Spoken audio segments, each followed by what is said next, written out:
어쨌든 SNS에도 핫한 이슈고 좀 몰고 다니시죠. 또 광장에서도 또 이 얘기가 많이 돌아요. 그래서 어쨌든 메인 스트림에서는 다루지 않지만 어쨌든 굉장히 지금 핫한 이슈입니다. 그러면은요, 그 부분에 대해서 일단 뭐 아시는 분은 다 아시는 이야기인데 살짝만 말씀을 드리면은 고발뉴스 이상호 기자의 참여정부 때 삼성 특검에 관련해 가지고 그 미림 엑스파일 사건이었죠. 원래 그것은 거기에서 참여정부가 또는 대표적으로 문재인 당시 민정수석이 그 사건을 덮었다 주장이 있었어요. 거기에 대한 SNS상의 공방이 오고 가면서 논란이 좀 있었는데 거기에 대한 이야기는 조기숙 교수님께서 당시에 청와대 홍보수석이었기 때문에 상황을 좀 설명해 줄 수 있을 것 같다. 그래서 그 얘기 먼저 듣고 배제의 정책 세 번째 시간 시작해 보도록 하겠습니다. 이상호 기자의 발언이랄까요? 그걸 먼저 한번 들어볼게요.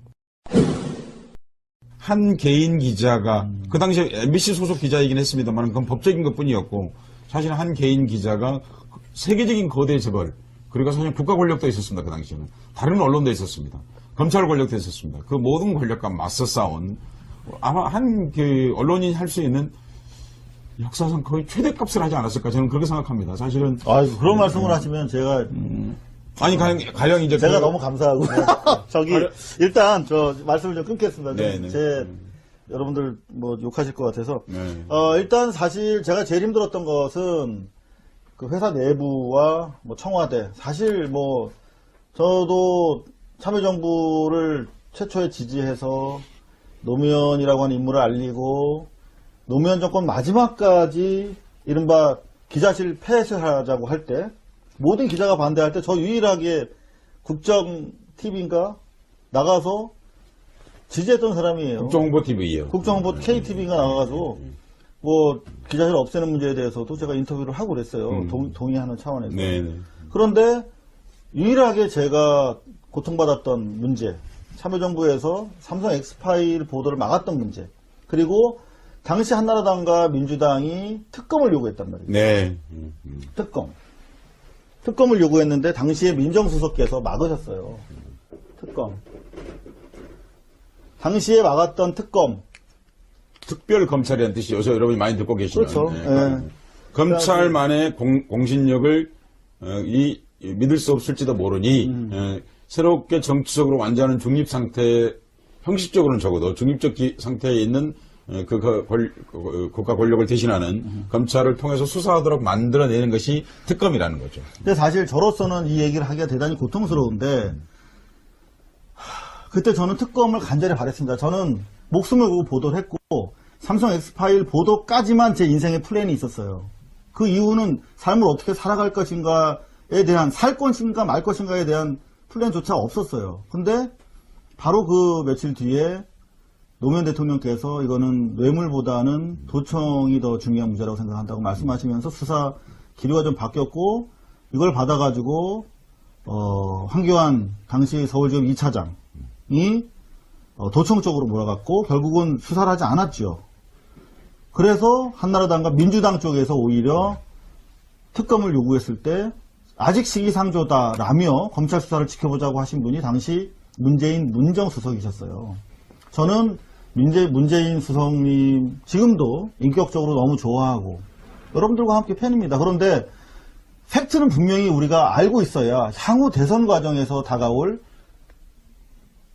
재벌 해체, 재벌 개혁 문제에 대해서 우리가 촛불 민심이 제대로 반영될 수 있지 않을까라는 차원에서 저도 이 발언하기가 아프지만 당시에 특검을 시기상조라고 막았던 문재인 현재 우리 후보께서 어떤 생각을 지금 가지고 계신지 꼭 좀 제가 여러 차례 여쭤봤는데 답변을 못 들었거든요. 다시 한번 꼭 듣고 싶고 그때 자초된 특검이 12년 만에 다시 살아나서 삼성의 심장을 타격하고 있는 거죠. 네, 그렇습니다. 먼저 제가 드리고 싶은 말씀이 하나 있어요. 저는 세간나라든다를 진행하면서요. 지금까지 대한 언론이라든지 팟캐스트라든지 한 번도 비판해 본 적이 없습니다. 이게 어떤 의미를 갖고 있는 거냐면은 일종의 약자들끼리의 연대, 가치관적으로 마음이 들지 않더라도 비판보다는 서로를 격려해주자. 그래야 우리가 뭉쳐서 이길 수 있다라는 기본 방침을 갖고 활동했다는 말씀을 드리고요. 그리고 예를 들어서 이상호 기자 같은 정말 사회를 열심히 뛰신 분들이 이런 일들로 인해서 노고 고쳐 이루어 놓은 것들이 훼손되지 않기를 저는 바라는 마음이 일단 간절하다 그런 말씀 드리고 시작을 해보겠습니다. 저도 그 말씀에 동의하는 게 우리가 지금 진보 진영이 분열하는 이유 중에 가장 큰 게 사람과 일을 구분하지 못해요. 그러니까 사람으로서의 이상호는 늘 권력에 맞서 정의를 추구했던 그런 용감하고 또 거리에서 정말 힘들게 고생을 마다하지 않은 그 이상호는 변함이 없다. 다만 요 특검 관련 발언에 대해서는 생각을 달리한다. 저는 이렇게 좀 이해해 주셨으면 좋겠어요. 그래서 물론 뭐 이걸로 인해서 후원을 그동안 끊는다든지 뭐 하는 분들은 그건 개인의 자유지만 저는 또 하나는 뭐냐면 사실 한 가지 발언이 또 그 사람의 많은 걸 말해줄 수가 있어요. 결정적으로. 그래서 이상호 기자가 이 부분에 대해서 자기가 발언에 오류가 있다고 생각하면 선선히 인정하고 그 부분은 내가 좀 미흡했다거나 뭔가 해명이 있으면 저는 그동안 후원했던 분들이 완전히 등을 돌리진 않으리라고 봐요. 그러니까 저도 늘 인간 총량 평가제를 하자 제가 주장을 하듯이 한 사람의 이 한 가지 발언에 대한 뭐 실수나 뭐 하여튼 어떤 의도인지 모르지만 하여튼 그 잘못된 것에 대해서 그 사람의 전부라고 보진 않는다. 그래서 일과 사람을 좀 구분하자 하는 말씀을 먼저 드리고 싶어요. 자, 그렇다면은 그 이상호 기자나 그 서희선 교수의 영상에서 결정적으로 틀린 점이 무엇이에요? 그 이야기부터 하시는 것이 맞겠죠? 그러니까 이상호 기자는 이제 뭐라고 얘기를 했냐면은 그 당시 기사를 보고 한 얘기다. 그리고 그 당시 기사가 전부 다 그래서 제가 그 당시 기사를 어떻게 믿냐. 조중동 한경호가 다 왜곡을 했는데 나는 기사를 보고 말했다는 건 믿기가 어렵다. 내가 청와대에서 경험한 건 당신이 완전히 잘못 알고 있다라고 했더니 어쨌든 여러 개의 기사가 그러니까 보라고 그랬더니 아니나 다를까 제목을 왜곡한 기사만 링크를 해놨어요. 근데 이제 그 제목이 대표적으로 두 개인데 기사의 경우는 그러니까 김용철 씨 인터뷰 이런 거 말고요. SBS 기사였는데 문재인 민정수석 선 조사 후 특검 검토 이렇게 돼 있어요. 근데 이 특검도 내가 맡겠다가 아니라 특검은 기본적으로 국회에서 하는 거예요. 그러니까 그건 얼마든지 미진하면 국회에서 해라. 그러나 특검을 기다리려면 2, 3개월 걸리니까 먼저 검찰에서 조사를 시작하겠다 하는 거였고요. 그러니까 요거는 뭐 틀린 건 아니지만은 그 인터뷰 전체의 맥락과는 조금 동떨어져 있는 제목이다라는 거고. 그다음에 이제 또 하나의 기사가 국민일보에 청와대 특검은 빛 좋은 개살구 이런 발언을 한 건 맞아요. 맞는데 그 전체 인터뷰가 머니투데이에 나와 있더라고요. 이 박재범 기자가 굉장히 좀 훌륭한 기자입니다. 이 머니투데이는 사실 별로 우리가 뭐 쳐주지 않는 언론이고 그야말로 기업 옹호하는 언론이지만 제가 기억하기도 박재범 기자가 상당히 자질이 좋은 인성이 좋은 기자였는데 그 기자는 전면 인터뷰를 해놨어요. 그러면 거기에 어떤 맥락에서 빛 좋은 개살구가 나오냐면 지금 특검을 할래도 여야 삿바 싸움 해야 되니까 한 3개월 걸린다. 그럼 이거 지금 손 놓고 있자는 거냐. 그리고 지금 옛날 검찰과 달리 참여정부 검찰은 굉장히 독립돼 있으니까 얼마든지 국정원 수사를 할 수 있을 것 같다. 일단 하고 미진한 부분이 있으면은 또 하자 특검에서. 그리고 이제 내용에 관한 거 이런 얘기를 해요. 이 수사가 그 두 가지가 있는데 일단은 이게 삼성 엑스파일이 아니고요. 그건 한 개에 불과하고 270개의 국정원 녹취록이 있었던 거예요. 미림팀에. 네. 예. 그래서 첫 번째는 이게 국가 권력에 의한 불법 도청이기 때문에 이것에 대한 수사가 있고 그거는 검찰이 못할 이유가 없다. 그다음에 이제 두 번째로는 내용에 대한 수사. 이제 뇌물이라든지 무슨 뭐 정치 자금이라든지 뭐 떡검 그 검찰의 떡값이라든지 이런 것들은 지금 이게 공소시효 문제가 있고 또 그 독소효과 이론이라 그래가지고 불법으로 얻은 그 증거는 법정에서 증거 효력이 없어요. 그러니까 이거 뭐 특별법 같은 걸로 좀 풀어야 이게 해결이 되지 않겠냐. 이런 그 두 가지 얘기를 합니다. 그러니까 만일에 이상호 기자가 정말 그 진실에 투철한 기자라면 저한테는 전화로 그랬어요. 당시 언론에 다 그렇게 나왔다. 어떻게 모든 언론이 다 왜곡을 할 수가 있냐 했는데 이상호 기자가 링크를 해놓은 것은 제목과 내용도 다른 제목을 완전히 왜곡한 기사 두 개를 링크를 했고 실제 이제 특친들이 저에게 막 전해준 그 기사들을 보면 전 인터뷰가 그대로 나와 있는 걸 보면 오히려 문재인은 특검을 지지할 뿐만 아니라 다만 특검이 시간이 걸리니까 먼저 시작하자 하는 거고 미진하면 특검 또 하자. 그건 국회에서 할 일이니까. 근데 심지어 특별법으로 내용까지 공개하는 거를 검토할 필요가 있다. 이런 얘기를 해요. 근데 어디서 도대체 문재인이 이거를 막았다라는 아이디어를 얻으셨는지 제가 이해가 안 되는 거죠. 왜냐하면 저희는 수석보좌관 회의 때 그때는 수석보좌관 회의 때가 아니라 이게 이머전시니까 담당 수석들을 다 올라오라 그랬어요. 대통령님 그 회의실로. 그 저희가 불려갔죠. 그 자리에서 대통령이 하신 말씀이 이거는 그 정부가 막으려고 해서 막아질 수 있는 게 아니다. 이거는 국민들의 요구에 응답을 해야 된다. 그래서 첫째, 홍석현 주미대사 물러나야 된다. 그 다음에 둘째, 그 녹취록을 어쨌든지 내용도 수사해야 된다. 근데 지금 국회에서 특검법이 합의가 안 됩니다. 그러니까 열린우리당은 특별법을 만들어서 위원회에서 내용을 다 보고 사생활 같은 거 다 빼고 그리고 이제 공적인 것만 수사를 하자 하는 입장이었고 민노당은 특검에게 이걸 맡기자 하는 입장이었는데 노 대통령 뭐라 그러셨냐면 깔 수 있는 방법 까세요. 그러면 키를 누가 가지고 있느냐. 민노당이 가지고 있다. 그럼 민노당 안 따르세요.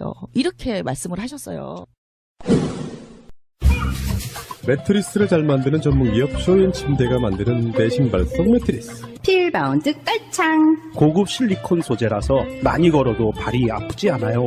162개의 에어 기둥이 발 모양에 맞게 설계되었습니다. 에어 펌핑 작업으로 온도와 습도가 유지됩니다. 포도 선물, 임산부, 성장기 청소년, 발이 아프신 분에게 아주 효과가 좋습니다. 필바운드 깔창은 구두형, 스포츠형이 따로 있습니다. 믿고 쓰는 딴지마켓에서 판매합니다. 산악회, 각종 스포츠 동호회 등 단체 문의는 031-922-3374로 문의주세요.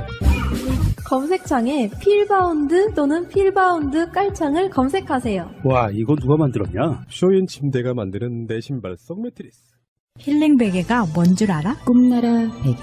베개라고는 불려지지만 지금까지의 베개와는 차원이 아주 다른 치유의 역할을 하고 있습니다. 토르말린, 황토, 게르마늄5옥, 소나무 성분이 들어있다고 하네요. 꿈나라 베개. 충전재까지 통째로 세탁이 가능합니다. 공기 비타민, 음이온으로 숙면에 도움을 줍니다. 꿈나라 베개는 근화 신소재 제품을 온라인상에 독점 공급하는 업체입니다. 건강을 위한 선물이 최고죠. 잠이 보약이니 숙면을 선물하세요. 목과 허리를 편안하게 해주는 꿈나라 베개. 여성 여러분, 골반이 삐딱하면 허리가 아파요. 아랫배가 나와요. 골반이 바로 서야 건강도 아름다움도 바로 섭니다. 바디로직을 입으세요. 토크밴드의 입체적인 탄력이 틀어진 골반을 바로잡습니다. 간편하고 확실한 골반 교정 타이즈. 바디로직. 삐딱한 남성 골반에도 역시 바디로직. 바디로직의 효과를 못 느끼셨다면 100% 환불해드립니다. 자세한 환불 조건은 홈페이지를 참조하세요.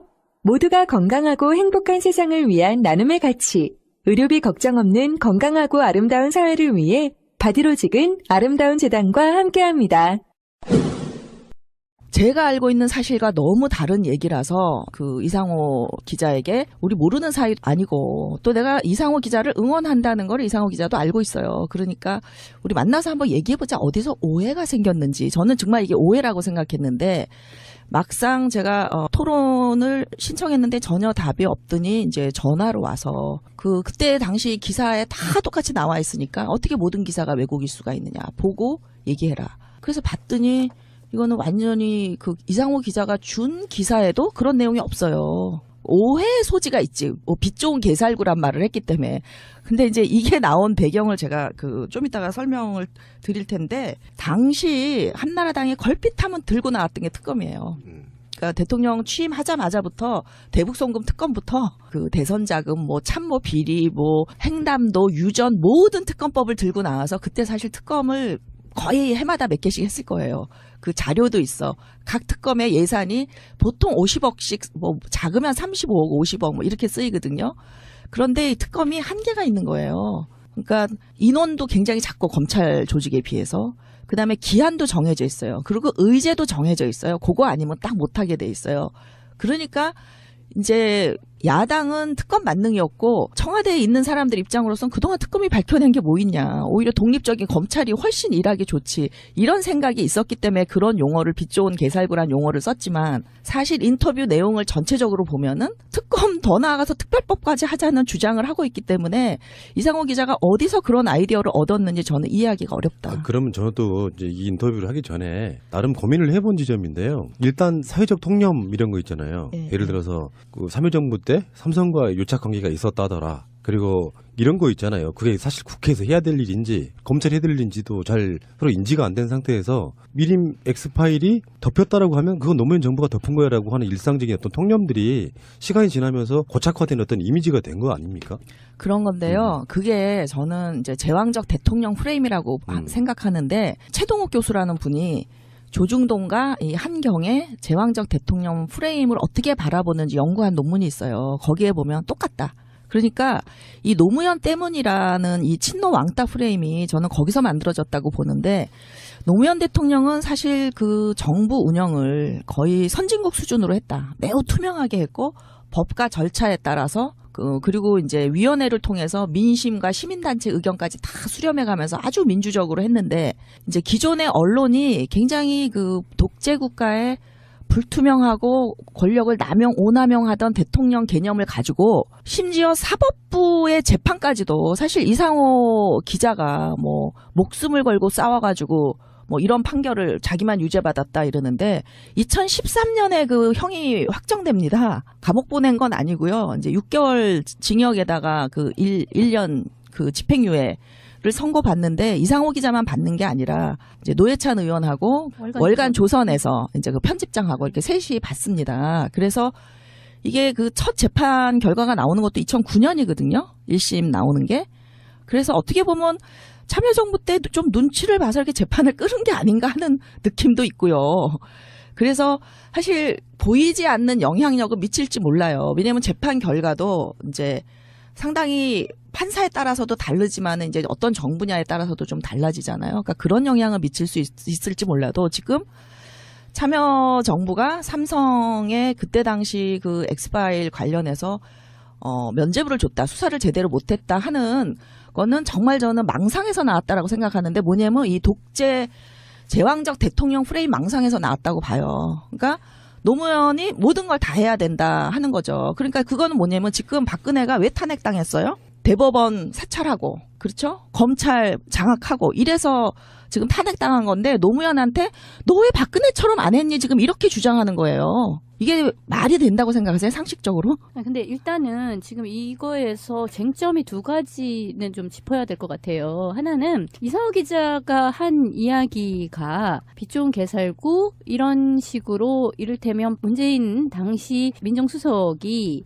반대 의사를 이제 표명했다라는 건데 이제 그게 조금 와전이 되면서 막았다.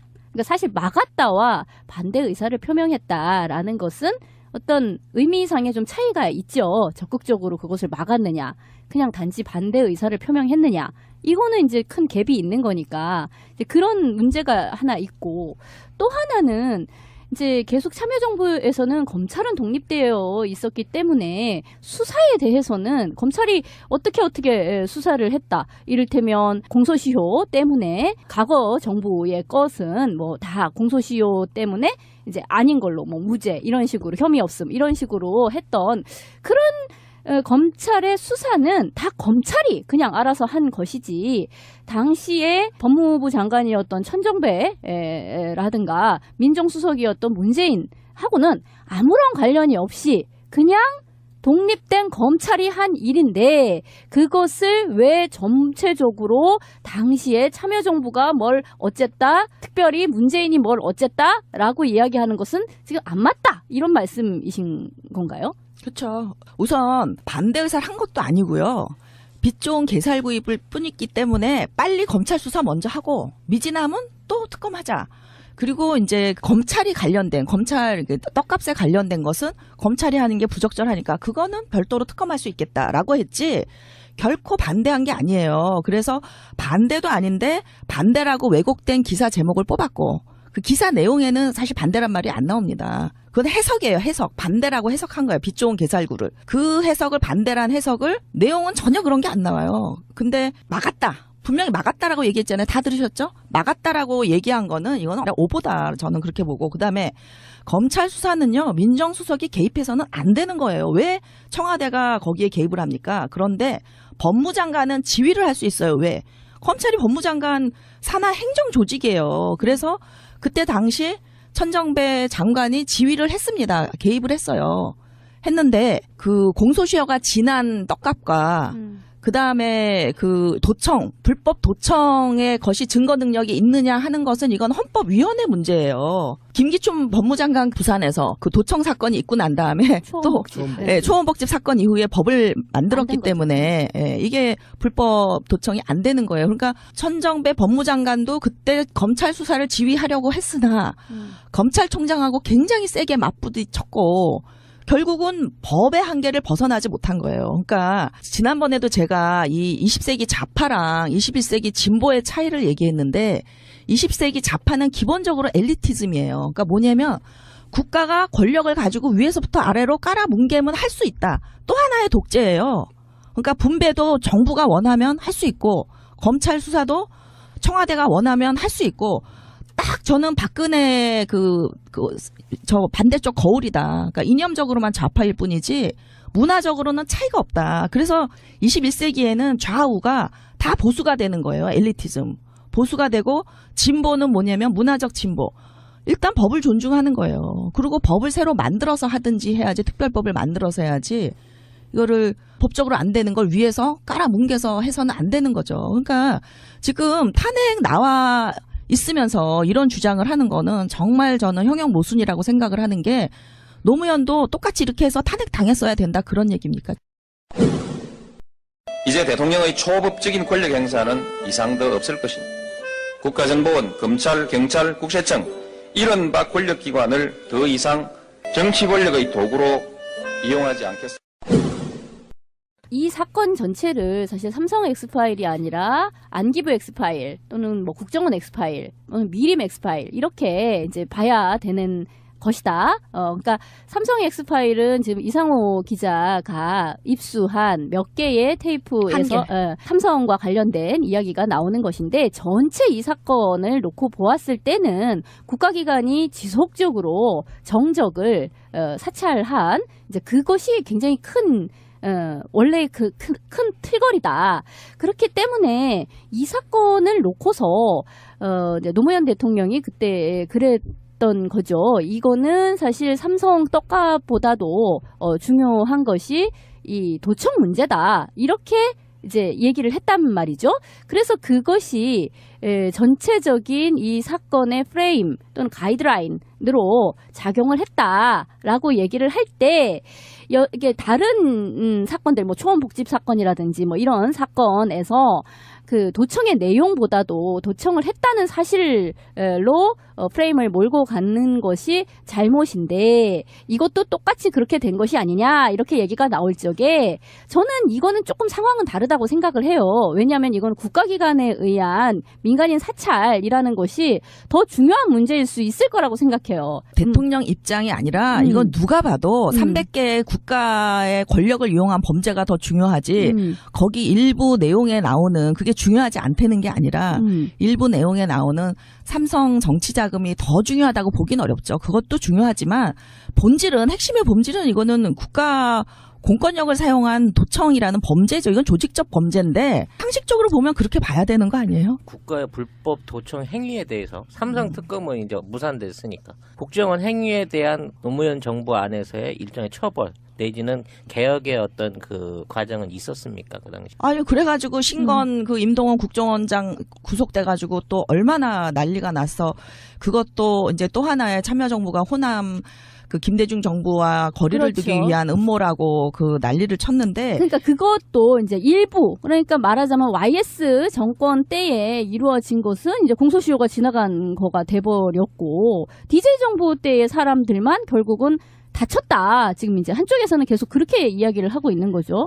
그 YS 정권은 사실은 그 김덕 그 안기부 장관, 저도 이거는 뭐 청와대에서 있을 때 안 사실은 아니고 최근에 이제 뭐 여기저기 팟캐스트를 듣다 보니까 이 문제 관련해서 알게 된 건데, 김덕 그 안기부장이 들어왔던 이유는 그 김덕이 정치학자입니다. 제가 잘 아는 교수인데 이거를 지금 개혁하기 위해서, 안기부를 개혁하기 위해서 들어왔고 그때 미림팀을 없앴다는 거예요. 네, 없앴는데 다시 생긴 게 없앴는데 이제 장관의 인지하에 생긴 게 아니라 이제 다시 몰래 밑에 있는 사람들끼리 그렇지 재발을 했었기 때문에 공소시효 문제가 있었는지 저는 정확히 모르겠어요. 그런데 어쨌든 김대중 정부에서만 처벌을 받았던 건 맞죠. 그런데 그 김대중 정부의 국정원장이 처벌받을 때 이제 어떤 일이 있었냐면은 대통령이 그때 식사를 전혀 못 하셨어요.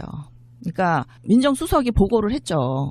국정원장으로부터 이제 보고를 받아가지고 대통령에게 보고를 했는데 우리도 깜짝 놀랐죠. 김대중 정부에서까지 있었다. 그리고 이제 국정원장이 그거를 인지를 하고 있었기 때문에 처벌을 받았겠죠. 그런데 이거를 좀 어떻게 내가 공개적으로 이거는 지나간 일이니까 앞으로가 더 중요하니까 처벌하지 말자라고 검찰에다 얘기를 해볼까? 그러면은 이제 검찰 독립은 거짓말이라고 난리가 날 거다. 이제 참모들이 반대했어요. 그러면 민정수석이 검찰총장이랑 법무장관 통해가지고 좀 얘기를 하면 어떨까? 좀 덮고 넘어가자고. 근데 만일에 이 사람들이 말을 안 들으면, 그때 검찰의 분위기는 말을 안 들을 분위기였어요. 그렇죠. 말을 안 들으면 대통령의 권위가 땅에 떨어진다. 그래서 이쪽도 저쪽도 다 위험했던 거예요. 그래서 원칙대로 가는 수밖에 없을 것 같다. 그래서 대통령이 그 다음에 식사를 못 하셔가지고요. 이렇게 피골이 상접했어요. 일주일간. 이렇게 완전히 이렇게 들어갔어요. 양볼이. 그러니까 제가 그걸 보고 있으니까 너무나 가슴이 미어지는 거예요. 그러니까 대통령은 이제 제가 호남 사람인 줄 알고 저에게 계속 전화를 하시는 거예요. 어떻게 됐냐고. 어떻게 됐냐고. 그럼 어떻게 됐냐고가 호남 민심이 어떻게 돌아가는지, 인터넷에 뭐 어떤지 이걸 물어보시는 거예요. 근데 제가 할 수 있는 일이 있나요? 그러니까 전화 끊고는 이제 계속 우는 거예요, 저는. 그러니까 우리 비서가 들어왔다가 제가 계속 울고 있으니까 자기도 울고. 우리가 일주일을 그러고 보냈어요. 그러면서도 그 검찰의 수사를 하는 걸 못 막았다고요. 그런데 이게 민주정부의 전형적인 모습이에요. 근데 그거를 김대중 정부 국정원장이 처벌받은 거 가지고도 제가 신건 보좌관을 만났어요. 그 작년에인가 정동영 의원 만나러 갔다가 그 정동영 의원 보좌관을 하고 있더라고요. 그래서 신건 의원 보좌관이 저한테 이제 신건 의원 돌아가셨으니까 막 이 얘기를 하더라고요. 그래서 제가 이 얘기를 해줬어요.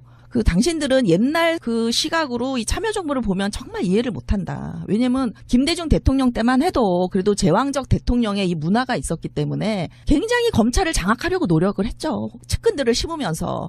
근데 결국은 검찰 장악을 못했어요. 김대중 대통령도. 그 임기 말에 그 홍삼 트리오 그 비리가 터져 나온 게 사실 이게 액수가 그렇게 많은 게 아니에요. 사람들이 언론에서 막 난리를 치니까 이게 뭐 엄청난 비리처럼 생각하지만 사실은 검찰들이 증거 다 가지고 있다가 임기 말에 다 그렇게 터트리면서 대통령을 그야말로 연맥인 거예요.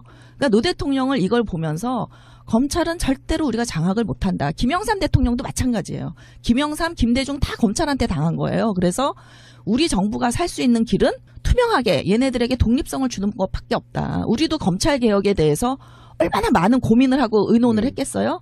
근데 결국은 모든 걸 다 해본 다음에 뭐 검찰에 호남 사람 갖다 놓고 별짓을 다 해도 김대중 대통령 결국 안 되더라. 그러니까 결국 우리는 우리가 깨끗하게 우리 관리하는 수밖에 없다라고 했고, 김대중 정부의 국정원장 구속도 못 막은 거고, 그래서 굉장히 괴로웠지만 우리로서 그냥 법대로 한 것뿐이 없기 때문에 오해를 받아도 어떻게 할 수가 있는 게 아니에요. 그래서 그 얘기를 했더니 그 신건 보좌관이 뭐라 그러냐면 이제 이해를 하시더라고요, 이분이. 그러면서 사실 우리가 섭섭한 건 우리를 좀 위로해달라는 거예요. 왜 문재인을 이렇게 안 내려와요? 그러더라고요. 그래서 그건 맞다. 위로가 필요하다. 광주. 예. 그래서 그 점에 대해서는 충분히 그 공감을 하고 정말 많은 위로가 필요하다라고 생각을 하지만 제발 20세기 그 제왕적 대통령적 프레임으로 참여정부를 해석하고 요구하지 말아주시면 좋겠어요. 결국은 뭐 법대로 다 했지만 정치적으로 또는 도덕적으로 별로 건진 게 없는 것 같다라는 생각이 들어요. 그런데 지금 삼성에 대해서는요. 그때로서는 그러면 노무현 정부 입장에서는 삼성이 떡값을 어떻게 나눠주고 어쩌든 간에 그거는 아주 일부, 극히 일부에 해당되는 이야기고 그다지 중요하지 않다. 이렇게 생각을 했다는 건가요? 그렇지 않고요. 네. 지금 많은 그 문제가 됐던 게 노회찬 의원 같은 게 문제가 됐던 게 이제 검사들의 그 명단을 발표한 게 그렇죠. 문제였는데 실제로 그 녹취록에는 명단도 없다 그래요. 그리고 돈이 액수가 500에서 2천만 원 사이래요. 그러면은 뇌물이 5천만 원 이하면은요. 공소시효가 5년뿐이 안 돼요. 그다음에 이제 정치 자금인데 정치 자금 어디로 갔겠어요? 97년 대선이면? 이해창 김대중 갔죠. 쪽으로 갔겠죠. 네. 그리고 이제 그 문제를 특검을 했으면은 참여정부도 못 막았을 거예요. 그 내용이 까지는 거에 대해서. 그렇죠. 네. 그러나 이해창은 이미 삼성으로부터 2002년에 돈 받은 걸로 이미 다 또 단죄를 받았고 삼성도 단죄를 받았고 그러니까 이게 사실은 도청이 그 정치자금보다 더 중요했던 이유는 참여정부는 2003년에 이미 모든 수사를 통해서요 대선 자금을 다 깠습니다. 그러면 97년에 줬던 사람이 2002년에 안 좋겠어요? 그러니까 이미 처벌을 다 받았고 제도를 다 만들었고 더 이상 정치자금 그 재벌가의 유착은 없어졌기 때문에 그 분야의 개혁은 다 했다고 생각하는 거예요. 그러니까 본질이 국가의 권력에 의한 도청이라고 봤던 이유도 정치자금은 이미 한번 회오리를 다 2003년에 쓸고 갔잖아요. 그러니까 덜 중요하다는 게 아니라 그러면 속마음으로는 그런 게 있었을지도 모르죠. 이걸로 또 이해창 씨는 이미 공소시효가 지났고 김대중 대통령은 대통령이기 때문에 공소시효가 남아 있으니까 이거 해봤자 김대중 대통령만 다치는 게 아닐까 하는 생각이 저는 민주당에도 있었다고 봐요. 그러니까 왜 특검이 될 것처럼 야사당이 하다가 안 됐느냐에는 여야의 이해관계가 맞아 들어간 게 있지 않냐. 이거는 참여정부가 개입할 수 있는 게 아니다라는 말씀을 드리고 싶어요. 실제로 이상호 기자의 어떤 그 뜻도요. 결국 정권 교체를 그냥 하면 안 되고 질 좋은 정권 교체를 위해서는 과거의 잘못을 되풀이하면 안 된다. 그런 취지로 시작했을 거라고 저는 봐요. 그 발언의 시작 자체는. 그렇죠. 근데 그게 이제 오해도 있었을 것 같고 팩트가 틀린 점도 있었을 것 같고 그런 점들이 저는 이제 극단적으로 싸우시는 분들께 한번 말씀드리고 하나 싶어요. 예를 들어서 문재인 대표 지지자들이나 이재명 시장 지지자들에게 하는 말이 아니에요. 저쪽 작업 세력들에게 굉장히 좋은 먹잇감일 수 있다는 생각을 한번 드려보고 싶어요. 이제 요 발언 뒤에 서혜성 씨가 이번에 투표할 때 후보를 찍을 때 이 재벌개혁에 대한 생각을 보고 찍어라 이 말을 연달아서 해요. 그래서 오해받을 발언을 한 것은 분명히 있고 그래서 그걸로 오해하는 사람들에게 비록 오해받을 만한 점은 있지만 이렇게 말씀해 주셨으면 좋겠어요. 왜냐하면 얼토당토하게 오해하는 것처럼 몰고 가면 또 분하잖아요. 그 사람들은. 그렇죠. 그러니까 예. 근데 저는 거기에다 덧붙여서 가령 문재인 지금 이제 후보 분이 나야말로 재벌 개혁에 대한 진정한 의지가 있다. 그리고 과거에 그 사람들이 얘기하는 것은 오해와 오패가 있고 실제로 나는 그렇지 않고 재벌 개혁 그때도 재벌 개혁에 대한 미진했던 부분이 마음에 걸린 바도 있었지만 어쨌든 나는 이제는 정말 재벌 개혁을 하려고 한다. 삼성을 개혁하고 싶다.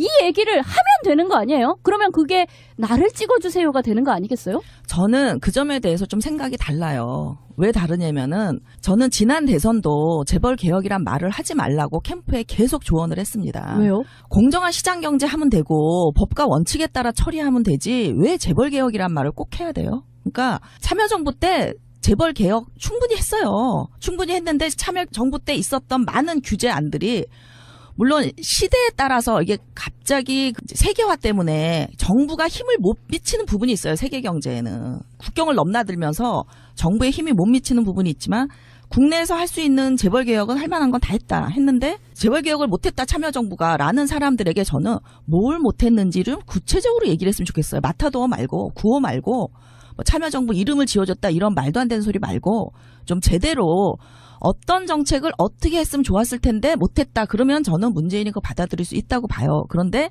제가 이제 다음 2017년 대선 전략에 대해서도 말씀을 드리겠지만 저는 2012년에 문재인이 안 될 거라고 유일하게 예측했던 사람이에요. 왜 그랬냐. 너무 좌파로 갔어요. 구좌파로. 그러니까 제가 얘기했지만 이 신자파 국민들은요. 경제에 관한 좌우를 따지지 않아요. 그냥 실용적이면 돼. 그리고 글로벌 경제에서 우리 국가가 우리 기업들이 더 경쟁력이 있는 걸 원하지. 무조건 재벌 개혁이 꼭 해답이다라고 생각지 않아요. 근데 지금은 재벌 개혁이 왜 해답이냐면은 재벌이 지금 타락했으니까. 정권과 유착해가지고 별짓을 다 하고 있으니까. 그렇지만 참여정부 때 그런 일이 있었으면 예를 들어보시라고요. 그러니까 마치 지금의 최순실 게이트에서 나타나는 삼성의 문제가 참여정부에서 잉태된 것처럼 말하시는 분들 정말 어이가 없어요. 김영철 변호사가 네. 이야기한 거는 이제 네. 뭐 돈을 돌린 아주 구체적인 이야기들이 있잖아요. 뭐 어디 금고에서 쇼핑백에 담아서 그리고 이제 이용철 그 사람이 자기가 받았던 돈을 그렇게 사진으로 공개한 바도 있고 어쨌든 또는 참여정부 때의 어떤 인적 구성 뭐 진대재, 홍석현, 이현호 이런 사람들이 아주 좋은 어떤 참여정부 내에서 삼성 출신의 사람들이 좋은 대접을 받았던 인적 구성의 문제라든지 홍석현을 주미대사로 발탁하게 된 건 그 진보 언론 시민단체에서 중앙을 좀 분리해달라는 요청에 의해서 받아들여진 거예요. 그 보수들은 진보를 지배할 때 디바이드 앤 룰이 기본이에요. 그래서 지금 친노와 호남을 분열시키는 것도 다 보수들의 책략에 지금 놀아나는 거 아닙니까? 그런데 진보야말로 보수를 좀 갈라놔야 돼요. 왜냐하면 너무나 거대하게 그들은 그 연합을 하고 있기 때문에 정경련도 해체해야 되고 정말 조중동도 중앙일보 하나 떼어서 조동으로 묶어주고 더 나쁜 문화일보 갖다 조동문 이렇게 묶어주고 그렇게 디바이드 앤 룰을 해야 되는데 마침 진보적인 시민단체에서 중앙일보를 좀 떼어줬으면 좋겠다. 또 중앙일보 회장이었던 그 홍석현 회장이 또 마침 주미대사에 관심도 있고 해서 임명을 한 건데 그러면 삼성은 사기업이에요. 사기업 사람을 참여정부에 데려가면 안 되는 겁니까? 그 가장 뛰어난 인재가 많이 아니, 뭐 있다는 그런 건 기업인데 아닌데 삼성의 사람이 몇 명인데 그 3명 임명했다고 이게 삼성 정부가 돼요? 아기 돌잔치, 결혼식 답례품, 단체 기념품 등 이 세상에 없는 것도 맞춤 가능하다는 갤러리 기프트. 새날의 많은 애청자들이 이곳에서 단체 선물을 제작하였고 사장님의 헌신적인 노력 덕분에 감동했다는 피드백을 보내주셨습니다. 연대를 실천하시는 애청자님들과 욕 대신 감사하다는 말을 듣게 해주신 사장님께 감사를 드립니다. www.gallerygift.co.kr 1666-5404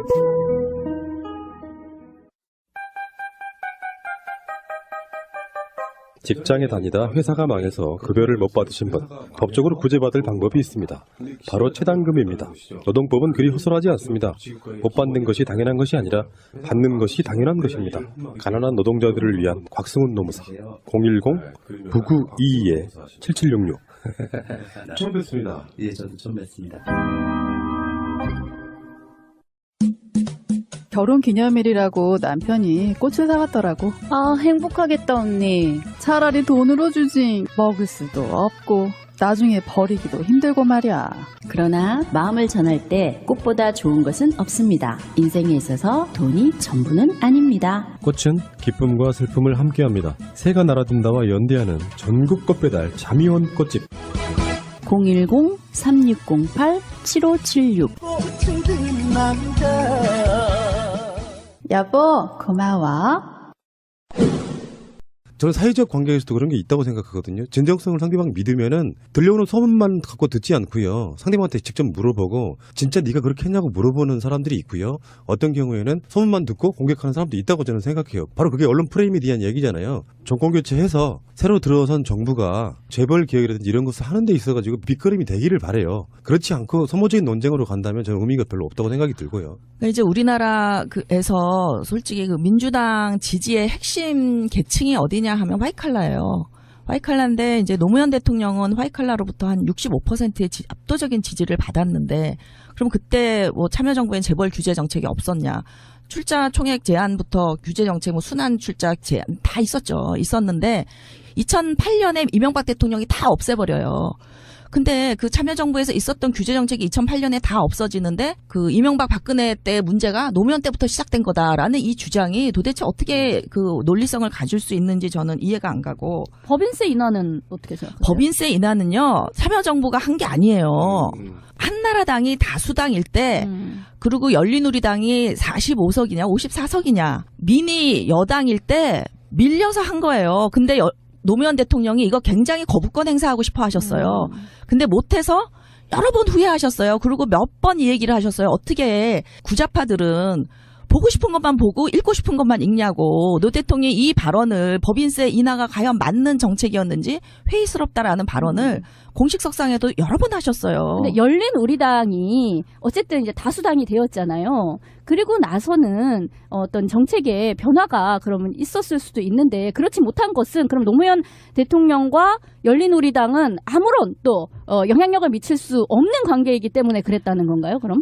당연하죠. 왜냐하면 모든 학자들이 대통령에게 그 제왕적 대통령이 제왕적 총재가 화두였어요. 그때 당시에. 그래서 김대중 대통령도 매일 제왕적 총재 내려놓으라고 요구를 해가지고 결국은 총재 자리 내놓으시고 출당까지 당하셨고 이회창 씨도 매일 제왕적 총재라고 비난을 받을 때여서 노무현 대통령은 당원이었지 일체 당권을 가지고 있지 않았고 실제로 열린우리당이 당의장이 맨날 바뀌고 11명이었어요.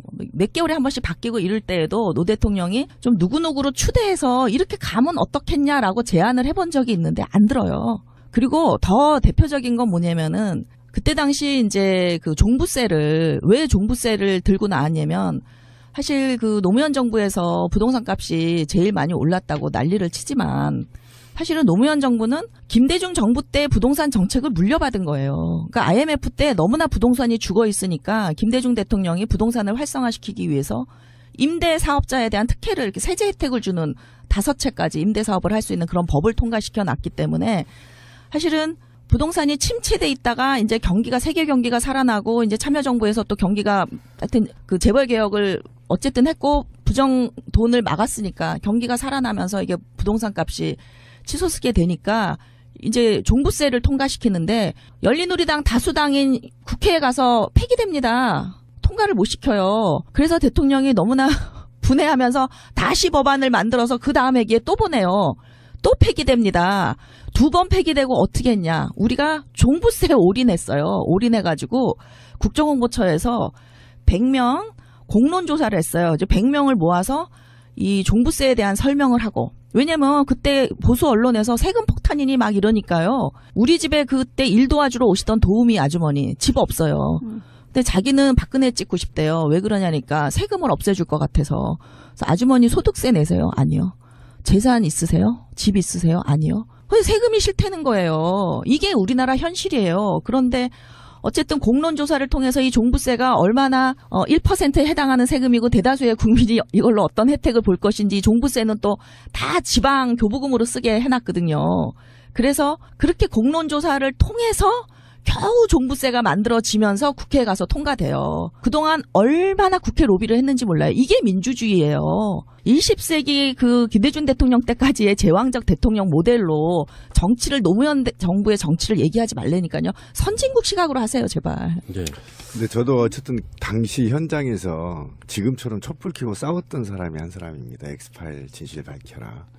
검찰들과 역학관계, 국정원과 국가 권력으로부터 벗어난 권력들이 대한민국 사상의 최대의 도충 사건이잖아요. 어마어마합니다. 규모가 5,000명이 넘어가요. 그 동원 인력만.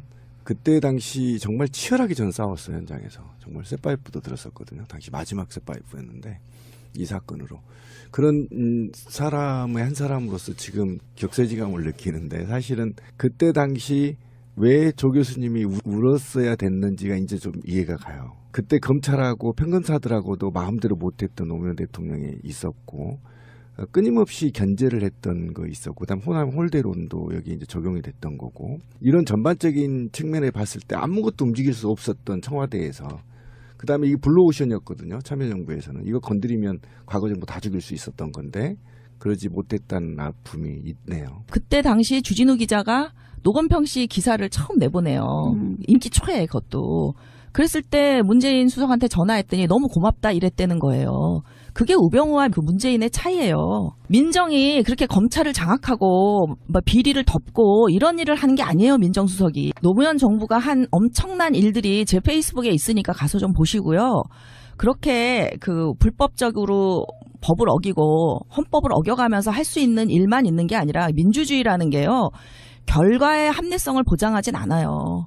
그러니까 민주주의는 우리가 절차의 합리성을 그냥 서로 지키는 약속이지 절차의 합리성을 지켜가면서 정부가 할 수 있는 일들 많이 있었고 그런 일들은 다 했고 성과를 봤으니까요. 그 제 페북을 좀 참조해 주시고, 단 정말 이런 미묘한 문제들이 터졌을 때 이게 정말 대통령의 독단으로 이걸 다 파헤칠 수 있느냐 했을 때 기본적으로 법치주의 국가잖아요, 우리나라가. 헌법과 법률을 위반하면서 할 수 있는 부분은 없다는 거예요. 근데 지금은 사실 촛불이 어떻게 보면 초법률적인 일도 조금 해요. 그러니까 예를 들면은 이제 이번에 탄핵 때 국회의원들이 다 아마 사퇴서를 당 대표한테 제출을 했는데 이게 무슨 의미가 있어요? 야당만 사퇴서를 내는 게.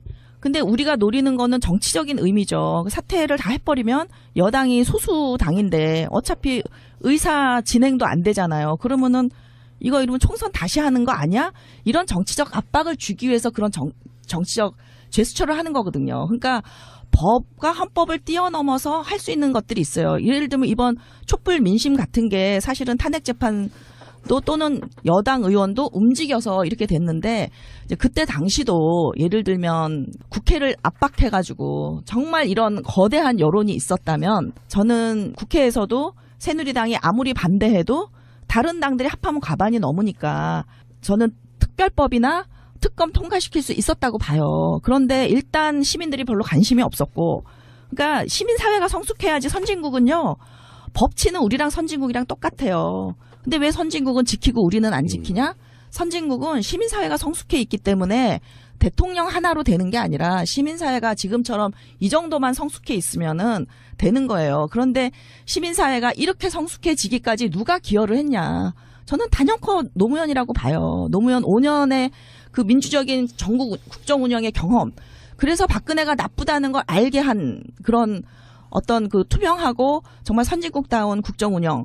그리고 플러스 노무현 대통령 돌아가심으로써 시민들이 깨어남으로써 지금 이렇게 촛불이 국회도 압박하고 법원도 압박하고 헌재도 압박하는 이게 가능한 거예요. 그러니까 그때 당시도 우리 시민사회가 이렇게 깨어나서 그렇게 했었다면 저는 가능했다고 보고 특검 통과시키는 것도 가능했다고 보는데 결국은 2월에 한나라당이 겉으로는 특검을 통과시킬 것처럼 얘기했지만 그때 최재천 의원의 인터뷰를 보면 전혀 소위원회에 나오지도 않았다는 거 아니에요. 통과시킬 맞아요. 의사가 전혀 없어요. 뒤통수 친 거죠. 그렇죠. 아니, 그러니까 맞아요. 겉으로 쇼한 거지 할 맞아요. 의사가 전혀 없었고 사실 그 열린우리당 사람들도 좀 부담이 됐겠죠. 이걸로 인해서 또 민주당과 이제 사이가 갈라지지 않겠냐 했을 거고 뭐 민주당도 마찬가지였고 그러니까 이게 노무현 때 어떤 기업에 대한 일제의 그 정치자금 조사와 이런 어떤 그 법의 정비 이런 게 없었다면 그때 또 법도 정비가 됐잖아요. 오세훈법이 통과돼서 이런 게 없었다면 이 문제를 노무현 대통령이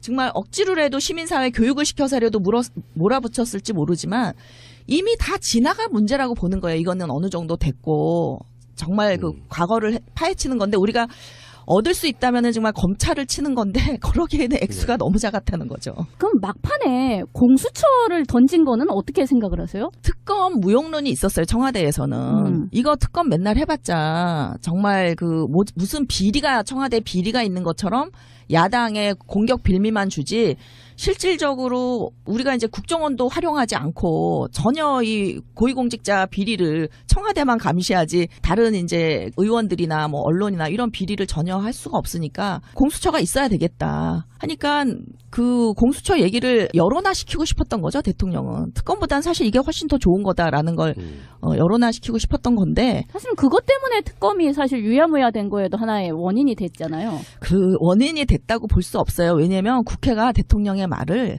눈꼽만치도 안 들었습니다. 그러니까 이게 저는 노무현 대통령이 이런 말을 했어요. 내가 성공하는 걸 자꾸 바라지 마라. 나는 지금 우리 이 환경 분위기에서 실패할 수밖에 없는 대통령이다. 물론 저는 노무현이 실패했다고 생각지 않아요. 조금 더. 그러나 이제 정권 재창출도 할 수 없는 형편이고 예를 들면 10년 민주정권 피로군이 있다. 이게 넘어가게 돼 있다. 그다음에 우리 시민사회가 내가 대통령이 돼 보니 전혀 민주적으로 일을 할 수 있는 그런 역량이 아직 안 돼 있다. 그다음에 열린우리당도 완전히 따로 가고 이러니까 나의 실패를 통해서 국민이 학습을 하는 게 더 중요하다. 그러니까 지금 민주당이 상당히 단합되고 지지도 잘 받고 이러는 게 저는 그동안의 수없는 실패의 경험으로 학습이 됐다고 봐요. 그게 아니면 어떻게 하루아침에 민주당이 이렇게 정당다운 정당이 될 수가 있어요? 다 그 추미애가 잘나서 그런가요? 그게 아니죠. 그동안에 다 과거의 실패를 경험해봐서 거버넌스 구조도 바꾸고 시민들, 지지자들도 바뀌고 국회의원들도 바뀌었기 때문에 이렇게 된 거예요. 정권이 바뀌고 나서 민주정부 10년 지나면서 알아서 잘 하겠지. 그리고 사실 지키는 노력을 거의 안 했어요. 그리고 나서 그렇게 무너질 때 저번에 한번 방송으로도 말씀드린 적이 있는데 제일 친한 친구가 노무현 대통령 욕하는 거 보고 충격 먹어가지고 그래서 사실은 트위터 활동은 어떻게 했냐면은 노무현 대통령이 잘못 알려진 부분을 왜곡된 부분을 RT하고 그런 자료 만들어서 이렇게 트위터하고 그런 활동 되게 많이 했었던 기억이 나는데 나는 이런 류의 토론을 별로 안 좋아하는 이유가 하나 있습니다. 진보 쪽 분들은 다양해서 그런지는 모르겠는데 자기가 생각했던 어떤 확실한 믿음을 증명하기 위해서 굉장히 많은 것들을 동원하다 보면 나중에 그게 감정적으로 갈아설 수 없을 만큼 찢어지는 걸 제가 수도 없이 많이 봐왔거든요. 제 생각은 그렇습니다. 지금 박근혜 게이트 국면에서 정권교체가 중요하다면 정권교체라는 것이 생각보다 어려울 수도 있는 측면에서 이 시점에서는 뭐가 중요하고 다음 시점에서는 뭐가 중요한지 그 어떤 타임테이블에 의해서 좀 움직였으면 좋겠다는 생각이 들어요. 너무 급하게 가는 게 아닌가 이런 생각도 좀 드려보고 싶습니다. 한 말씀만 더 드리면 그 노 대통령은 새누리당이 특검하자고 막 공세를 할 때 속마음을 아셨던 거죠. 저 사람들 절대 특검할 마음이 없다. 근데 특검을 하자고 했기 때문에 안 한단 말도 못하니까 그래 그러면은 공수처 하자 이렇게 한 거예요. 그래서 이제 노무현 대통령이 저는 그 당시에 공수처가 될 거라는 생각을 가졌다고 보지 않아요. 근데 노 대통령은 개헌도 마찬가지고 왜 던지냐. 노 대통령은 우리나라 20년 30년 뒤를 내다보고 기회만 있으면 의제를 던지시는 분이기 때문에 대연정도 마찬가지고요. 그래서 그 손호철 교수도 뭐 삼성 이 엑스파일을 덮기 위해서 대연정을 제안했다 그러는데 대연정은 노무현 대통령이 후보 때부터 국회의원 때부터 꾸준히 했던 얘기고요. 그때가 마침 1년 후에 재보궐선거로 열린우리당 과반수가 깨집니다. 그래서 깨지니까 그러면 이거 다수당에 총리를 줘야 되는 게 아니야? 하는 진지한 마음에서 하신 거고 그때 그게 안 되더라도 다음 정권에서 좀 해달라는 의미로 하신 거기 때문에 저는 다음번 대통령이 누가 되든 지금 뭐 정당들이 과반수 되는 정당이 없잖아요. 결국 저는 대연정은 아니더라도 연정은 하게 될 거라고 보는데 그 연정을 하는 것도 좋지만 저는 이 기회에 대연정 한번 해서 정말 노사 대타협도 한번 하고 정말 과거를 좀 싹 쓸고 가보고 싶은 그런 생각을 대통령이 가졌기 때문에 했지 누가 생각하는 것처럼 뭐 이렇게 덮기 위해서 그러니까 저는 손호철 교수도 진짜 음모론 많이 얘기하시는 분인데 막상 제가 전화해서 당신 증거 있냐 내가 반박문 쓰겠다 그랬더니 얼른 꼬리를 내리시더라고요. 미안하다고. 그러니까 제가 늘 부탁드리는 얘기는 지금 정권교체 앞두고 이런 거 좀 불편하다라고 지금 말씀하시는데 저는 해도 된다고 봐요. 이런 이 취급만 하면 언제예요. 그 황진미 씨 얘기했듯이 문재인 후보의 재벌 개혁에 대한 청사진과 비전을 확인할 수 있는 좋은 기회다라는 것처럼 저는 할 수 있다고 보는데 문제는 좀 공세 수준에서 하지 말고 마타도처럼 하지 말고 좀 수준 있는 정책을 구체적인 정책을 가져와야 그러니까 문재인이 할 수 있는 게 저 재벌개혁 확실히 하겠습니다 뿐이 더 있어요. 근데 구체적으로 재벌개혁이 뭐야? 다 다르거든요. 후보마다. 그러니까 저는 이제 우리가 담론을 그리고 재벌개혁이라 하면 삼성을 뭐 어떻게 반 죽여놔야 돼요? 재벌 뭐 어떻게 해야지 되는 재벌개혁이야? 그러니까 재벌개혁을 슬로건으로 내세운다면 그 사람이 이제 정책을 강론적인 차원에서 얘기해야죠. 이미 다 나와 있어요. 지난 대선에도 나와 있고 이미 다 나와 있는데 아까 제가 그 얘기하다 말았는데 다음 대선에도 굉장히 중요한 건데 결국은 이 진보 보수는요. 지금 샤이 박근혜 지지자뿐만 아니라 샤이 보수들이 지금 숨어 있으니까 뭐 정권교체 다 된 것처럼 여러분들 생각하시는데 트럼프를 보십시오. 절대 여론조사 믿지 마세요. 이번 대선. 부끄러워서 지지한단 말 절대 안 하면서 찍을 사람 많이 나올 거예요. 그래서 물론 박근혜는 지지하지 않아도 차기 보수 단일 후보가 나오면은 찍을 사람 얼마든지 있기 때문에 지금 그렇게 녹록한 환경이 아니고 그다음에 결국은 중도표를 먹는 사람이 이기는 건데 제가 이제 제3세대 시민권자들이 이제 저는 신주류라고 보는데 우리 사회에 그들의 핵심이 이제 와이칼라고 그다음에 일부 전문직일 수도 있고 그다음에 노무현 대통령이 대통령 된 다음에 대통령 지지자로 돌아선 저소득층은 전통적으로 새누리당 지지거든요. 그런데 노무현 대통령 5년 동안 이 지지 기반의 변화가 생겨서 150만에서 250만 원 수입인 가구 소득인 사람들이 사실 이회창 씨 열렬 지지자였어요. 이분들이 노무현 지지자로 돌아섭니다. 그러니까 상당한 학습이 있었다는 거죠. 그래서 그 한 150부터 250, 그다음에 그 이상 고소득자로 갈수록 1000만까지가 민주당 지지자라는 거예요. 근데 더 압도적인 지지자는 고소득이에요. 저소득보다는 사실은. 그랬을 때 표를 누구한테 얻냐 민주당이. 고소득자한테 얻거든요. 그리고 핵심이 화이트칼라인데 정책으로 얘기하면 이게 거부감이 없어요. 근데 재벌개혁 이러면요. 진짜 거부감이 생기고 불안함이 생겨요. 그래서 지난 대선에 저는 결정적에서 거기서 패했다고 생각해요. 문재인이 여성하고 화이트칼라. 근데 화이트칼라가 문재인이 55대 45로 이겼는데 55대 45도 안 돼. 53대 43인가 하여튼 47인가 굉장히 박빙으로 이겼어요. 이건 저는 위험하다라고 봐요. 근데 이번에 재벌개혁 정책이 지난번보다 더 나갔다는 거예요. 저는 이제 아직 안 살펴봐서 모르겠는데 이제 뭐 자유경제원 이런 데서 대담하는 사람들이 그래요. 이게 좌파들이 구좌파들이 문재인을 이렇게 자로 끌어내가지고 정권교체 하나도 도움이 안 된다라고 봐요. 재벌개혁은 정권 잡고 하면 돼요. 법과 원칙에 따라서 시장경제만 잘 세워도 지금 이게 무슨 재벌이냐고요. 그 뇌물 주고 이런 게 재벌의 문제가 아니잖아요. 부도덕의 문제지. 이거는 법과 원칙으로 잘 잡으면 되는데 말로 자꾸 재벌개혁 구좌파들이 이래서 문재인이 그 표를 얻기 위해서 또 좌로 가면 구좌파로 가면 저는 이번 대선도 어렵다라고 봐요. 그래서 정말 좀 전략적 마인드로 접근할 필요가 있다. 재벌 경제는 우리 경제 성장의 견인차였습니다. 그러나 한편으로 공정한 시장을 어지럽 폈습니다.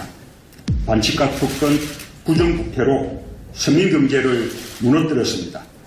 이제 재벌 경제는 경제 성장의 걸림돌이 되고 재벌 자신의 경쟁력을 약화시키기에 이르렀습니다. 이번에 단호하게 정경유착의 고리를 끊고 재벌 적폐를 청산해야 우리 경제를 살리고 국민 모두 잘 사는 나라로 갈 수 있습니다. 재벌 총수일가는 분식회계, 비자금 조성, 세금 탈루, 사익 편취 등 수많은 기업 범죄의 몸통이었습니다. 재벌 총수의 불법적이고 불투명한 경영고리를 끊어내고 기업을 건강한 기업윤리와 투명한 경영으로 재생시킬 수 있는 강력한 법과 제도를 만들고 특히 집행을 엄중하게 하겠습니다. 총수일가의 사익 추구에 편들지 않는 공정한 감사위원과 이사가 선출되도록 제도화하겠습니다. 공공부문에 노동자 추천이사제를 도입하고 이를 4대 재벌과 10대 재벌의 순으로 확대하여 노동자가 경영에 참여하는 길을 열겠습니다. 재벌의 중대한 경제범죄에 대해서는 무관용의 원칙을 세우겠습니다. 중대한 반시장 범죄자는 기업 경영에 참여할 수 없게 하여 시장에서 퇴출시키겠습니다. 현행 공정거래법에 의하면 크기가 100배 차이인 1위 삼성과 65위 기업이 동일한 재벌 규제를 받습니다. 10대 재벌에 집중하여 강력한 규제를 도입하고 이를 통해 전체 대기업의 변화를 이끌어내겠습니다. 문익분인 지주회사로 전락하여 오히려 재벌의 문어발 확장의 수단이 되고 3세 승계수단으로 악용되는 것을 막기 위해 지주회사 요건과 규제를 강화하겠습니다. 금융이 재벌의 근거가 되어서는 안 됩니다. 검사물리로 재벌과 금융을 분리시키겠습니다. 재벌들이 골목 상권을 넘보면 안 됩니다. 재벌의 업종 확대를 제한하여 재벌 2세, 3세가 더 이상 서민의 생존권을 빼앗지 못하게 하겠습니다. 재벌 개혁은 재벌의 기업 활동을 억압하려는 것이 아닙니다. 오히려 총수일가의 사익에서 벗어나 선진국형 기업으로 발전할 수 있는 길입니다. 경제정의와 함께 사회정의를 실현하는 길입니다. 소수 재벌 대기업만이 아니라 중소기업과 골목상권, 가게 등이 함께 성장하는 국민 성장을 이루는 길입니다. 흔들리지 않는 확고한 재벌 개혁으로 경제교체와 국민 성장을 반드시 이루겠습니다. 감사합니다.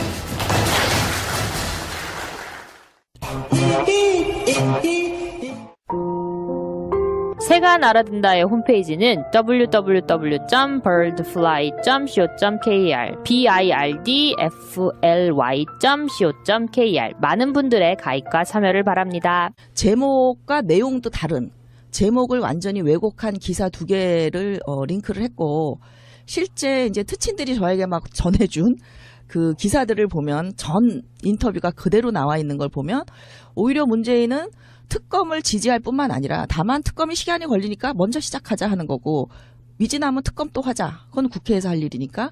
심지어 특별법으로 내용까지 공개하는 거를 검토할 필요가 있다. 이런 얘기를 해요.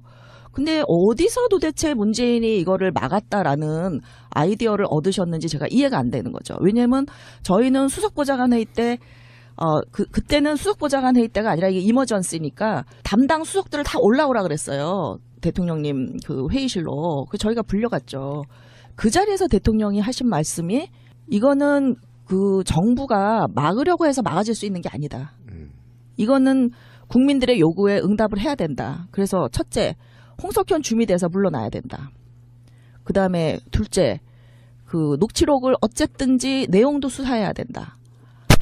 근데 지금 국회에서 특검법이 합의가 안 됩니다. 그러니까 열린우리당은 특별법을 만들어서 위원회에서 내용을 다 보고 사생활 같은 거 다 빼고 그리고 이제 공적인 것만 수사를 하자 하는 입장이었고 민노당은 특검에게 이걸 맡기자 하는 입장이었는데 노 대통령 뭐라 그러셨냐면 깔 수 있는 방법 까세요. 그러면 키를 누가 가지고 있느냐? 민노당이 가지고 있다. 그럼 민노당 안 따르세요. 이렇게 말씀을 하셨어요. 매트리스를 잘 만드는 전문기업 쇼인 침대가 만드는 내신발성 매트리스. 필바운드 깔창. 고급 실리콘 소재라서 많이 걸어도 발이 아프지 않아요.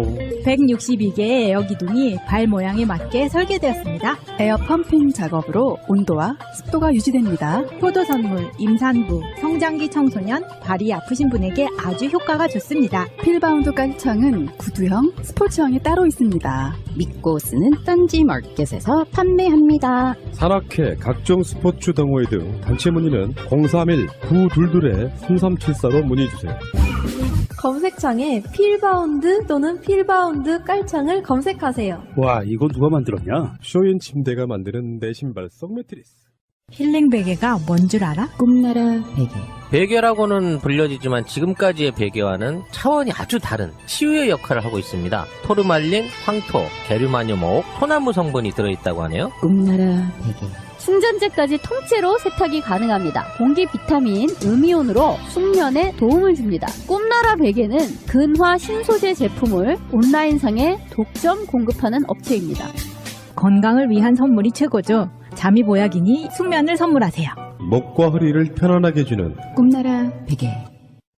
여성 여러분, 골반이 삐딱하면 허리가 아파요. 아랫배가 나와요. 골반이 바로서야 건강도 아름다움도 바로섭니다. 바디로직을 입으세요. 토크밴드의 입체적인 탄력이 틀어진 골반을 바로잡습니다. 간편하고 확실한 골반 교정 타이즈. 바디로직.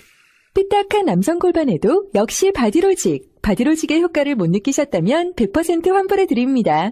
자세한 환불 조건은 홈페이지를 참조하세요.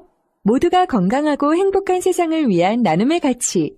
의료비 걱정 없는 건강하고 아름다운 사회를 위해 바디로직은 아름다운 재단과 함께합니다. 제가 알고 있는 사실과 너무 다른 얘기라서 그 이상호 기자에게 우리 모르는 사이 아니고 또 내가 이상호 기자를 응원한다는 걸 이상호 기자도 알고 있어요. 그러니까 우리 만나서 한번 얘기해보자. 어디서 오해가 생겼는지. 저는 정말 이게 오해라고 생각했는데 막상 제가 토론을 신청했는데 전혀 답이 없더니 이제 전화로 와서 그때 당시 기사에 다 똑같이 나와 있으니까 어떻게 모든 기사가 왜곡일 수가 있느냐 보고 얘기해라. 그래서 봤더니 이거는 완전히 그 이상호 기자가 준 기사에도 그런 내용이 없어요. 오해의 소지가 있지. 빛 좋은 개살구란 말을 했기 때문에. 근데 이제 이게 나온 배경을 제가 좀 이따가 설명을 드릴 텐데, 당시 한나라당이 걸핏하면 들고 나왔던 게 특검이에요. 그러니까 대통령 취임하자마자부터 대북송금 특검부터 그 대선 자금, 뭐 참모 비리, 뭐 횡담도, 유전 모든 특검법을 들고 나와서 그때 사실 특검을 거의 해마다 몇 개씩 했을 거예요. 그 자료도 있어. 각 특검의 예산이 보통 50억씩, 뭐 작으면 35억, 50억 뭐 이렇게 쓰이거든요. 그런데 이 특검이 한계가 있는 거예요. 그러니까 인원도 굉장히 작고 검찰 조직에 비해서. 그다음에 기한도 정해져 있어요. 그리고 의제도 정해져 있어요. 그거 아니면 딱 못하게 돼 있어요. 그러니까 이제 야당은 특검 만능이었고 청와대에 있는 사람들 입장으로선 그동안 특검이 밝혀낸 게 뭐 있냐. 오히려 독립적인 검찰이 훨씬 일하기 좋지. 이런 생각이 있었기 때문에 그런 용어를 빛 좋은 개살구란 용어를 썼지만 사실 인터뷰 내용을 전체적으로 보면은 특검 더 나아가서 특별법까지 하자는 주장을 하고 있기 때문에 이상호 기자가 어디서 그런 아이디어를 얻었는지 저는 이해하기가 어렵다. 그러면 저도 이제 이 인터뷰를 하기 전에 나름 고민을 해본 지점인데요. 일단 사회적 통념 이런 거 있잖아요. 네. 예를 들어서 그 참여정부 때 삼성과 유착 관계가 있었다더라. 그리고 이런 거 있잖아요. 그게 사실 국회에서 해야 될 일인지 검찰이 해야 될 일인지도 잘 서로 인지가 안 된 상태에서 미림 X파일이 덮였다라고 하면 그건 노무현 정부가 덮은 거야라고 하는 일상적인 어떤 통념들이 시간이 지나면서 고착화된 어떤 이미지가 된 거 아닙니까? 그런 건데요. 그게 저는 이제 제왕적 대통령 프레임이라고 생각하는데 최동욱 교수라는 분이 조중동과 이 한경의 제왕적 대통령 프레임을 어떻게 바라보는지 연구한 논문이 있어요. 거기에 보면 똑같다. 그러니까 이 노무현 때문이라는 이 친노 왕따 프레임이 저는 거기서 만들어졌다고 보는데 노무현 대통령은 사실 그 정부 운영을 거의 선진국 수준으로 했다. 매우 투명하게 했고 법과 절차에 따라서 그리고 이제 위원회를 통해서 민심과 시민단체 의견까지 다 수렴해가. 하시는 것이 맞겠죠. 그러니까 이상호 기자는 이제 뭐라고 얘기를 했냐면은 그 당시 기사를 보고 한 얘기다. 그리고 그 당시 기사가 전부 다 그래서 제가 그 당시 기사를 어떻게 믿냐. 조중동 한경호가 다 왜곡을 했는데 나는 기사를 보고 말했다는 건 믿기가 어렵다. 내가 청와대에서 경험한 건 당신이 완전히 잘못 알고 있다라고 했더니 어쨌든 여러 개의 기사가 그러니까 보라고 그랬더니 아니나 다를까 제목을 왜곡한 기사만 링크를 해놨어요. 근데 이제 그 제목이 대표적으로 두 개인데 기사의 경우는 그러니까 김용철 씨 인터뷰 이런 거 말고요. SBS 기사였는데 문재인 민정수석 선 조사 후 특검 검토 이렇게 돼 있어요. 근데 이 특검도 내가 맡겠다가 아니라 특검은 기본적으로 국회에서 하는 거예요. 그러니까 그건 얼마든지 미진하면 국회에서 해라. 그러나 특검을 기다리려면 2, 3개월 걸리니까 먼저 검찰에서 조사를 시작하겠다 하는 거였고요. 그러니까 요거는 뭐 틀린 건 아니지만은 그 인터뷰 전체 맥락과는 조금 동떨어져 있는 제목이다라는 거고. 그다음에 이제 또 하나의 기사가 국민일보에 청와대 특검은 빛 좋은 개살구 이런 발언을 한 건 맞아요. 맞는데 그 전체 인터뷰가 머니투데이에 나와 있더라고요. 이 박재범 기자가 굉장히 좀 훌륭한 기자입니다. 이 머니투데이는 사실 별로 우리가 뭐 쳐주지 않는 언론이고 그야말로 기업 옹호하는 언론이지만 제가 기억하기도 박재범 기자가 상당히 자질이 좋은 인성이 좋은 기자였는데 그 기자는 전면 인터뷰를 해놨어요. 그러면 거기에 어떤 맥락에서 빛 좋은 개살구가 나오냐면 지금 특검을 할래도 여야 삿바 싸움 해야 되니까 한 3개월 걸린다. 그럼 이거 지금 손 놓고 있자는 거냐. 그리고 지금 옛날 검찰과 달리 참여정부 검찰은 굉장히 독립돼 있으니까 얼마든지 국정원 수사를 할 수 있을 것 같다. 일단 하고 미진한 부분이 있으면은 또 하자 특검에서. 그리고 이제 내용에 관한 거 이런 얘기를 해요. 이 수사가 그 두 가지가 있는데 일단은 이게 삼성 엑스파일이 아니고요. 그건 한 개에 불과하고 270개의 국정원 녹취록이 있었던 거예요. 미림팀에. 네. 예. 그래서 첫 번째는 이게 국가 권력에 의한 불법 도청이기 때문에 이것에 대한 수사가 있고 그거는 검찰이 못할 이유가 없다. 그다음에 이제 두 번째로는 내용에 대한 수사. 이제 뇌물이라든지 무슨 뭐 정치 자금이라든지 뭐 떡검 그 검찰의 떡값이라든지 이런 것들은 지금 이게 공소시효 문제가 있고 또 그 독소가 이론이라 그래가지고 불법으로 얻은 그 증거는 법정에서 증거 효력이 없어요. 그러니까 이거 뭐 특별법 같은 걸로 좀 풀어야 이게 해결이 되지 않겠냐 이런 그 두 가지 얘기를 합니다. 그러니까 만일에 이상호 기자가 정말 그 진실에 투철한 기자라면 저한테는 전화로 그랬어요. 당시 언론에 다 그렇게 나왔다. 어떻게 모든 언론이 다 왜곡을 할 수가 있냐 했는데 이상호 기자가 링크를 해놓은 것은 마시면서 수사 기류가 좀 바뀌었고 이걸 받아가지고 황교안 당시 서울지검 2차장이 도청 쪽으로 몰아갔고 결국은 수사를 하지 않았죠. 그래서 한나라당과 민주당 쪽에서 오히려 특검을 요구했을 때 아직 시기상조다라며 검찰 수사를 지켜보자고 하신 분이 당시 문재인 문정수석이셨어요. 저는 문재인 수석님 지금도 인격적으로 너무 좋아하고 여러분들과 함께 팬입니다. 그런데 팩트는 분명히 우리가 알고 있어야 향후 대선 과정에서 다가올 재벌 해체, 재벌 개혁 문제에 대해서 우리가 촛불 민심이 제대로 반영될 수 있지 않을까라는 차원에서 저도 이 발언하기가 아프지만 당시에 특검을 시기상조라고 막았던 문재인 현재 우리 후보께서 어떤 생각을 지금 가지고 계신지 꼭 좀 제가 여러 차례 여쭤봤는데 답변을 못 들었거든요. 다시 한번 꼭 듣고 싶고 그때 자초된 특검이 12년 만에 다시 살아나서 삼성의 심장을 타격하고 있는 거죠. 네, 그렇습니다. 먼저 제가 드리고 싶은 말씀이 하나 있어요. 저는 새가 날아든다를 진행하면서요. 지금까지 대한 언론이라든지 팟캐스트라든지 한 번도 비판해 본 적이 없습니다. 이게 어떤 의미를 갖고 있는 거냐면은 일종의 약자들끼리의 연대, 가치관적으로 마음에 들지 않더라도 비판보다는 서로를 격려해주자. 그래야 우리가 뭉쳐서 이길 수 있다라는 기본 방침을 갖고 활동했다는 말씀을 드리고요. 그리고 예를 들어서 이상호 기자 같은 정말 사회를 열심히 뛰신 분들이 이런 일들로 인해서 노고 고쳐 이루어 놓은 것들이 훼손되지 않기를 저는 바라는 마음이 일단 간절하다. 그런 말씀 드리고 시작을 해보겠습니다. 저도 그 말씀에 동의하는 게 우리가 지금 진보 진영이 분열하는 이유 중에 가장 큰 게 사람과 일을 구분하지 못해요. 그러니까 사람으로서의 이상호는 늘 권력에 맞서 정의를 추구했던 그런 용감하고 또 거리에서 정말 힘들게 고생을 마다하지 않은 그 이상호는 변함이 없다. 다만 요 특검 관련 발언에 대해서는 생각을 달리한다. 저는 이렇게 좀 이해해 주셨으면 좋겠어요. 그래서 물론 뭐 이걸로 인해서 후원을 그동안 끊는다든지 뭐 하는 분들은 그건 개인의 자유지만 저는 또 하나는 뭐냐면 사실 한 가지 발언이 또 그 사람의 많은 걸 말해줄 수가 있어요. 결정적으로. 그래서 이상호 기자가 이 부분에 대해서 자기가 발언에 오류가 있다고 생각하면 선선히 인정하고 그 부분은 내가 좀 미흡했다거나 뭔가 해명이 있으면 저는 그동안 후원했던 분들이 완전히 등을 돌리진 않으리라고 봐요. 그러니까 저도 늘 인간 총량 평가제를 하자 제가 주장을 하듯이 한 사람의 이 한 가지 발언에 대한 뭐 실수나 뭐 하여튼 어떤 의도인지 모르지만 하여튼 그 잘못된 것에 대해서 그 사람의 전부라고 보진 않는다. 그래서 일과 사람을 좀 구분하자 하는 말씀을 먼저 드리고 싶어요. 자, 그렇다면은 그 이상호 기자나 그 서희선 교수의 영상에서 결정적으로 틀린 점이 무엇이에요?